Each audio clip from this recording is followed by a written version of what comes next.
Hello friends, Radhe Radhe. Shri Ramcharitmanas पाठ की बहुत सुंदर चौपाइयाँ आरती के साथ में वर्णन है, बहुत सुंदर है। तो आप लोग सुन रहे हैं, सुनते रहिए। कुछ ही पार्ट बाकी हैं उत्तरकांड के समाप्त होने में। समाप्त हो जाएगा, आप लोग को कुछ नया ही मिलेगा सुनने को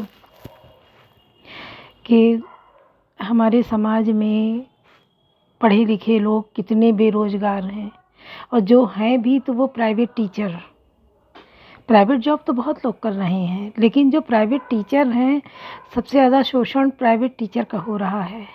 जो उनकी क्वालिफ़िकेशन है उसके हिसाब से उनको सैलरी नहीं मिल रही है। वो मेहनत इतनी करते हैं, बीएड हैं, बीटीसी हैं, ट्रेंड हैं, अगर वही गवर्नमेंट जॉब में आ जाए तो उनकी सैलरी इतनी ज़्यादा, कितने गुना ज़्यादा हो जाती है। और अगर वो प्राइवेट टीचर हैं तो उनको 8-10 हज़ार मिलना मुश्किल हो जाता है। अगर 10 हज़ार भी मिल रहा है और ये इनकी सैलरी स्कूल फीस बच्चों के अकॉर्डिंग होनी चाहिए। कुछ ये नियम बनना चाहिए कि कितने बच्चे हैं एक क्लास में, कितनी उनकी फ़ीस आती है और कितनी टीचर को सैलरी मिलती है। इन सब का पूरा वो निकालना चाहिए, उस हिसाब से टीचर की सैलरी होनी चाहिए। अब टीचर की सैलरी में भी बड़ा खेल हो जाता है कि गवर्नमेंट ने अगर नियम बना दिए हैं कि इससे कम ना हो तो उतनी सैलरी देते तो हैं, वापस उनके अकाउंट से ले भी लेते हैं। कितना गलत है। और टीचर जाए तो जाए कहाँ चला जाए? अगर वहाँ छोड़ दे ऐसे स्कूलों में तो कहाँ जाए? उनके लिए कौन सी जगह बनी है? तो इन पे सरकार को थोड़ा सख्त नियम अपनाना चाहिए। और दूसरी बात, जो बच्चे पढ़ लिख के जाते हैं, अच्छी अच्छी पोस्ट पे पहुंच रहे हैं, तो वो प्राइवेट स्कूल के ही होते हैं पढ़े हुए, और अच्छी पोस्ट पे जाते हैं। उनको अपनी टीचर का नहीं लगता कि हमारी मैम कितनी मेहनत करती थी। 50 बच्चों की क्लास होती थी, उनको चेयर भी नहीं दी जाती थी, वो पूरा टाइम खड़े खड़े पढ़ाती थी। उसके ऊपर भी अगर कोई ज़रा सा भी इधर उधर हो जाए तो पेरेंट्स के सामने डांट लग जाती थी। गलत है। पढ़ा लिखा वो भी है, वो भी एक इंसान है, और टीचर तो सबसे रिस्पॉन्सिबल होता है। उसके लिए उसके नियम कानून सब बिल्कुल अलग होते हैं। सबसे एक अच्छे तरीके से बात करना, पेरेंट्स इतने बच्चों को डील करना, उनके पेरेंट्स से मीटिंग हो तो अच्छे से बात करना। उनको मिलता क्या है? सबसे कम सैलरी टीचर की ही है, और पढ़ा लिखा टीचर ही होता है कि अगर वो बीएड है तो उसकी 10 हज़ार से सैलरी होगी, अगर बीएड नहीं है तो 4 ही 5 हज़ार में वो अपना टाइम निकालता है। सुबह सुबह तैयार होके अपने घर से निकलना और पूरा टाइम स्कूल में देना, सारे काम छोड़ के फटाफट निपटाना, जल्दी 4 बजे उठना, तब वो जा पाता है स्कूल। और उसको मिलता क्या है बदले में? या तो बच्चों की फ़ीस कम हो तो सैलरी कम हो, चल जाएगा। बच्चों की फ़ीस तो भरपूर है। अगर 50 बच्चे हैं, पहली बात तो 500 फ़ीस है नहीं। अगर 500 फ़ीस है, 50 बच्चे हैं तो कितनी हो गई? उसमें से टीचर को क्या मिल रहा है? ये सारे नियम बनने चाहिए और टीचर का विशेष ध्यान देना चाहिए। सबसे ज़्यादा शोषण प्राइवेट टीचर का हो रहा है। देखने में तो वो टीचर है, अध्यापक है, हम जाते हैं इंटर कॉलेज पढ़ाने, लेकिन उनको सैलरी क्या मिलती है? तो आप लोग हमारी बात से अगर सहमत हैं तो इस पे कमेंट करिए, बताइए आपको क्या गलत लगा, क्या सही लगा, हमने सही बोला है कि नहीं। लाइक कमेंट करिए, शेयर करिए, अपने लोगों को भेजिए ये, क्योंकि समाज को बनाने का काम टीचर ही करता है, एक अध्यापक।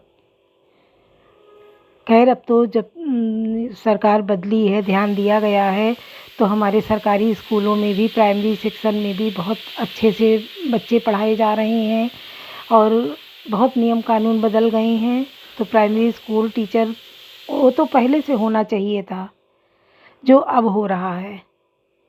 पहले तो आशीर्वाद लिखना नहीं आता है, अध्यापक लिखना नहीं आता है, वो टीचर हो गए। अब जब कागज़ों की जांच हो रही है, कार्रवाई की जा रही, तो पता चला सब ऐसे ही भर दिए गए थे बिना डिग्री बिना डिप्लोमा के। तो नहीं, पढ़ा लिखा बेरोज़गार घूमे और अनपढ़ गँवार जो है उसको इस तरीके से मिल जाए नौकरी, वो पूरी ज़िंदगी ऐश करे, गलत है। अगर हम आज गलत करके किसी को पद दे देंगे, एक पढ़े लिखे का हक है उसको काट के अगले को बिठा देंगे, तो उसके दोषी हम होंगे। जो भी इस कार्य में आगे होगा दोषी वो होगा, और दोषी की सज़ा तो निश्चित है। चाहे जैसे उसको सज़ा अपनी भुगतनी पड़े, सज़ा भुगतनी पड़ेगी। तो आप लोग भी इन बातों पे ध्यान दीजिए, अपनी आवाज़ को उठाइए, सरकार तक पहुंचाइए कि हमारे टीचर जो हैं, क्योंकि बहुत स्कूलों के तो नियम बने हैं कि आप अगर स्कूल में पढ़ाएंगे तो आप ट्यूशन नहीं पढ़ाएंगे। आप कितनी सैलरी दे देते हैं टीचर को जो वो ट्यूशन ना पढ़ाए, कहाँ से वो अपना खर्चा चलाएगा। आप तो सैलरी भी इतनी नहीं दे रहे हैं कि वो ट्यूशन ना पढ़ाए, पर नियम बना है कि अगर आप स्कूल पढ़ा रहे हैं, टीचर हैं, तो आप ट्यूशन नहीं पढ़ा सकते हैं। अगर एग्ज़ाम होते हैं, उनकी उस दिन की फ़ीस आती है, मिलती है, उसमें भी कटौती हो जाती है, पूरा पैसा नहीं दिया जाता है। तो इस आवाज़ को आप लोग भी उठाइए, कमेंट करिए कि आवाज़ ऊपर तक जानी चाहिए, कि इस पे ध्यान दिया जाए और बदलाव आए समाज में, जो बहुत ज़रूरी है। उस बदलाव में आप भी सहयोगी बनिए, साथ दीजिए।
कवन सुकाज कठिन जग माही, जो नहीं होई तात तुम पाही। पर संपदा विनाश नसाही, जिम ससी होती उपल बिलाही। दुष्ट उदय जगारति हेतु, यथा प्रसिद्ध अदम ग्रह केतु। वे पराई संपत्ति का नाश करके स्वयं नष्ट हो जाते हैं।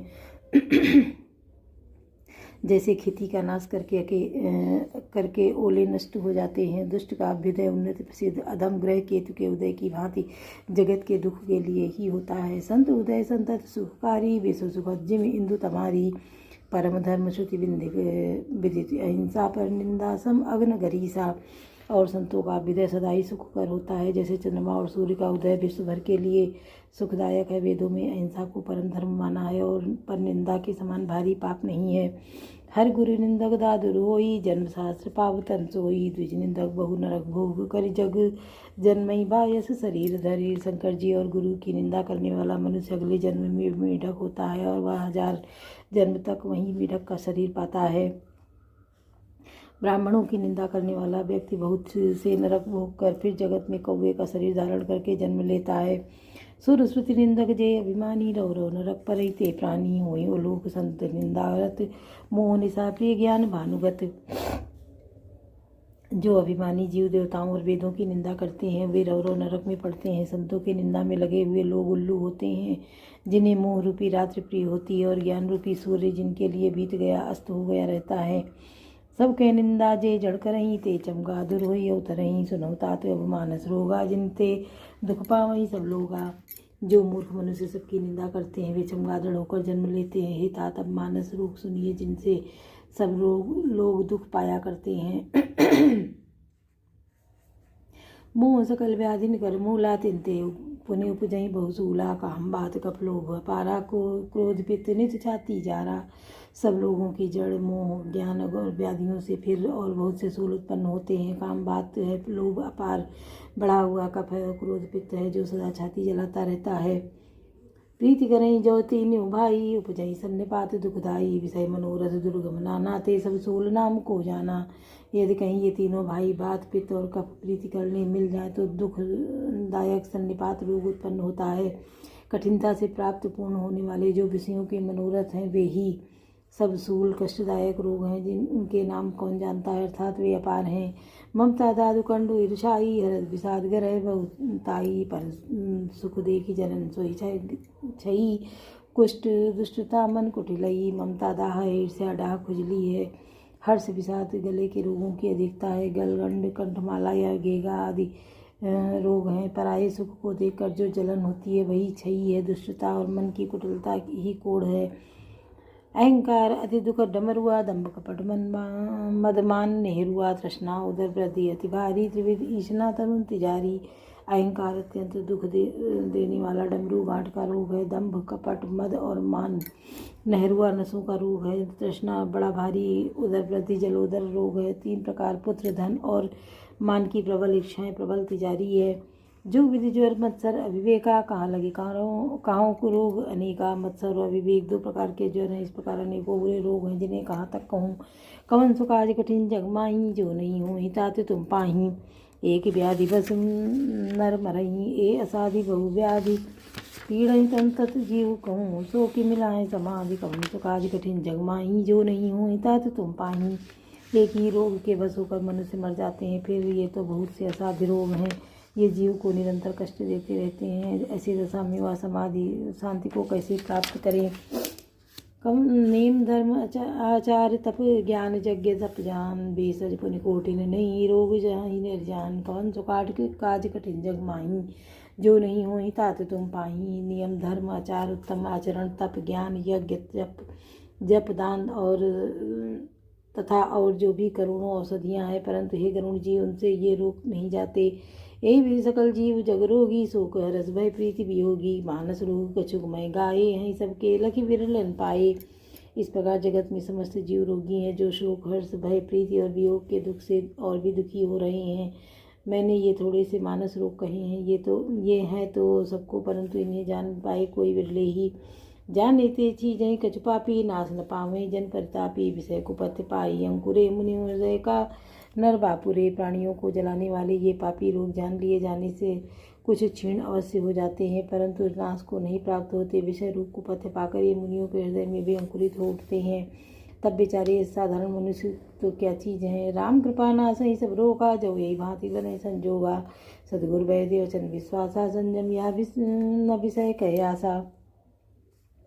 यदि श्री राम जी की कृपा से इस प्रकार का संयोग बन जाए तो ये सब रोग नष्ट हो जाएं। सदरूपी वैद्य के वचन में विश्वास हो, विषयों की आशा न करें, यही संयम परहेज है। रघुपत भगत सजीवन मूरी अनुपान श्रद्धा मति पूरी। यही विधि भले स्वरोग न साही नाहित जतन कोटि नहीं जाही। श्री रघुनाथ जी की भक्ति संजीवनी जड़ी है। श्रद्धा से पूर्ण बुद्धि ही अनुपान दवा के साथ मिला जाने वाला मधु आदि है। इस प्रकार का संयोग हो तो वे रोग भले ही नष्ट हो जाए, नहीं तो करोड़ों प्रयत्नों से भी नहीं जाते। जानिए तब मन बिरुज गोसाई जब और बल विराग अधिकाई। सुमिता चुदा बाढ़ई सुमति चुदा बाढ़ई नित नई विषय आस दुर्बलता गई। है गोसाई मन को निरोग हुआ तब जानना चाहिए जब हृदय में वैराग्य का बल बढ़ जाए, उत्तम बुद्धि रूपी भूख नित नई बढ़ती रहे और विषयों की आशा रूपी दुर्बलता मिट जाए। विमल ज्ञान जल जब सुनहाई तब रह राम भगति उरछाई। शिव अज सुख संकाधिक नारद जे मुनि ब्रह्म विचार विशारद। इस प्रकार सब रोगों से छूटकर जब मनुष्य निर्मल ज्ञान रूपी जल में स्नान कर लेता है तब उसके हृदय में राम भक्ति छा रहती है। शिव जी, ब्रह्मा जी, सुखदेव जी, सनकादि और नारद आदि ब्रह्म विचार में परम निपुण जो मुनि हैं, सब कर मत खगनायक एहा करिए राम पद पंकज निहा। श्रुति पुराण सब ग्रंथ कहाही रघुपत भगत बिना सुख नाही। ये पक्षीराज उन सबका मत यही है कि श्री राम जी के चरण कमलों में प्रेम करना चाहिए। श्रुति पुराण और सभी ग्रंथ कहते हैं कि श्री रघुनाथ जी की भक्ति के बिना सुख नहीं है। कमट पीठ जामई बरुबारा बंध्या सुत बरु काहू ही मारा फूले न बरु बहु विधि फूला जीव न लय सुख हरि प्रतिकूला। कछुए की पीठ पर भले ही बाल उगामे बांझ का पुत्र भले ही किसी को मार डाले आकाश में भले ही अनेकों प्रकार के फूल खिल उठे परंतु श्रीहरि के विमुख होकर जीव सुख नहीं प्राप्त कर सकता। त्रसा जाई बरु मृग जलपाना बरु जामई सज शीस बिसाना अंधकारु बरु रवि न सावे राम विमुख न जीव सुख पावे। मृग तृष्णा के जल को पीने से भले ही प्यास बुझ जाए, खरगोश के सिर पर भले ही सींग निकल आवे, अंधकार भले ही सूर्य का नाश कर दे परंतु श्री राम से विमुख होकर जीव सुख नहीं पा सकता। हिमते अनल प्रकट बरु होई विमुख राम सुख पाव न कोई। बर्फ से भले ही अग्नि प्रकट हो जाए पर ये सब अनहोनी बातें चाहे हो जाए परंतु श्री राम से विमुख होकर कोई भी सुख नहीं पा सकता। कवन सुकाज कठिन जग माही जो नहीं होई तात तुम पाही। भारी मते ग्रत होई बरु सिकिताते बरु जेल बिनु हरि भजन न भाव तरिय या सिद्धांत अपेल। कवन सुकाज कठिन जग माही जो नहीं होई तात तुम पाही। जल को मथने से भले ही घी उत्पन्न हो जाए और बालू को पेरने से भले ही तेल निकल आए परंतु श्री हरि के भजन बिना संसार रूपी समुद्र से नहीं तरा जा सकता। यह सिद्धांत अटल है। बोलो सियावर रामचंद्र की जय, पवन सुत हनुमान की जय, लाडले लखन लाल की जय।